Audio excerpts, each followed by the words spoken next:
গাজা যুদ্ধের পর যখন আন্তর্জাতিক অঙ্গনে ক্রমেই চাপে পড়েছে ইসরায়েল, ঠিক তখনই ইউরোপের একটি দেশ গ্রিস উপসাগরীয় অঞ্চলে দ্রুত নিজের প্রভাব বাড়াতে শুরু করেছে।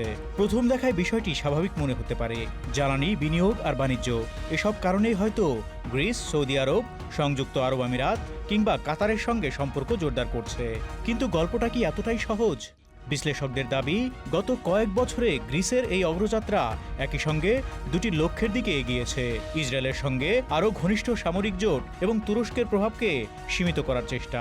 2020 সালে সংযুক্ত আরব আমিরাতের সঙ্গে কৌশলগত প্রতিরক্ষা চুক্তি, 2021 সালে সৌদি আরবে গ্রিক প্যাট্রিয়ট ক্ষেপণাস্ত্র প্রতিরক্ষা ব্যবস্থা মোতায়েন, যৌথ সামরিক মহড়া, সবকিছুই ছিল এই নিরাপত্তা সহযোগিতার অংশ। কিন্তু সময় বদলেছে। উপসাগরীয় সংকট শেষ হওয়ার পর সৌদি আরব, সংযুক্ত আরব আমিরাত এবং মিশরের সঙ্গে তুরস্কের সম্পর্ক আবারও স্বাভাবিক হতে শুরু করে। এ অবস্থায় গ্রিসও নতুন কৌশল নেয়। এবার শুধু দ্বিপক্ষীয় সম্পর্ক নয়, বরং ইসরায়েলের সঙ্গে প্রায় একীভূত নিরাপত্তা কাঠামো গড়ে তুলে উপসাগরীয় দেশগুলোর কাছে নিজেদের গুরুত্বপূর্ণ অংশীদার হিসেবে প্রতিষ্ঠা করার চেষ্টা শুরু করে।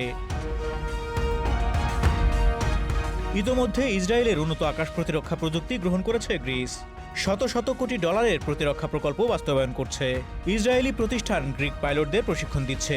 এমনকি দুই দেশের সামরিক সহযোগিতা এখন এমন পর্যায়ে পৌঁছেছে যাকে অনেকেই সাধারণ অংশীদারিত্ব নয়, বরং প্রাতিষ্ঠানিক একীভূতকরণ হিসেবে দেখছেন।